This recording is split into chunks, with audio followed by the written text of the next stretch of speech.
So I'm going to talk a little bit about the Mercury retrograde in Sagittarius that we are in the middle of. Ends on Sunday late.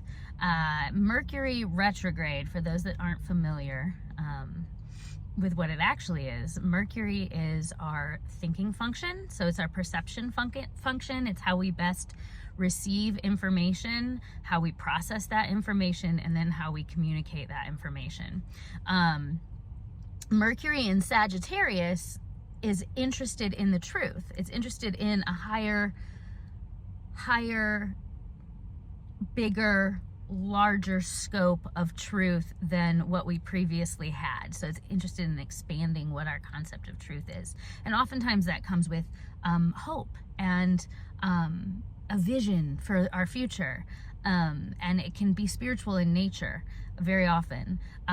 So the interesting thing about Mercury in Sagittarius is Sagittarius comes after Scorpio.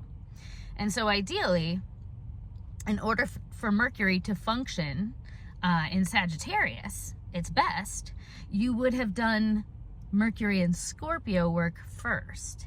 And Mercury and Scorpio work is shadow work. It's when we go into, in mythology, it's when we do our descent, right? We take the perception function and we, through the lens of either our own deep shadow work or through the lens of partnered shadow work, intimacy, we go into uncomfortable places inside of us and we perceive, we get information that is hidden in our depths so that it can come into our conscious awareness. And then, with mythology, after you do your descent, after you go on your descent, you come back up. And Sagittarius is very much that rebound up with the boon, the new piece of information. The Sagittarius is where the information becomes bigger and larger because we've uncovered stuff from our depths in Scorpio, which comes before Sag.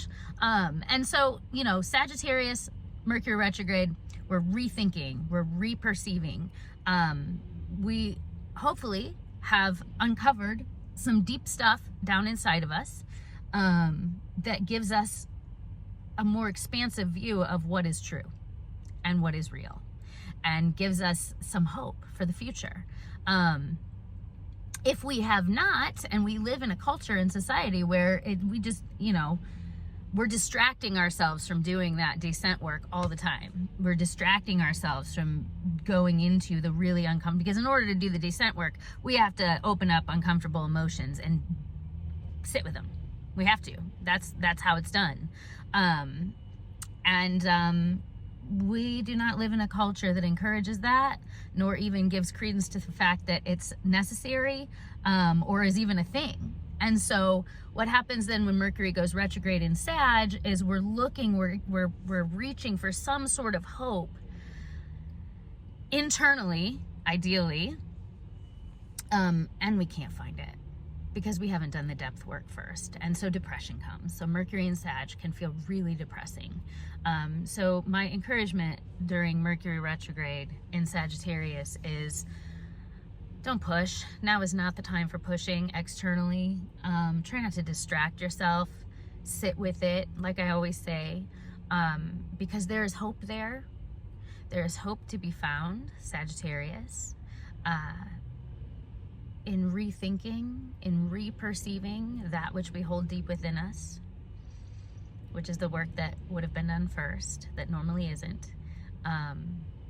And you'll find new aha awarenesses, new perceptions, new thoughts, new ideas, Mercury's ideas, that will come out of processing whatever is painful, whatever we're trying to avoid.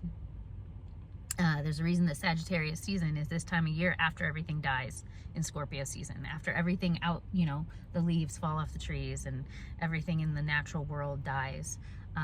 That's the descent, it's the death. And then Sagittarius is a light in the dark.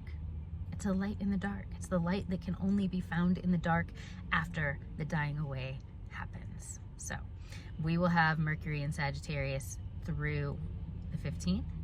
Also on the 15th is a really cool full moon.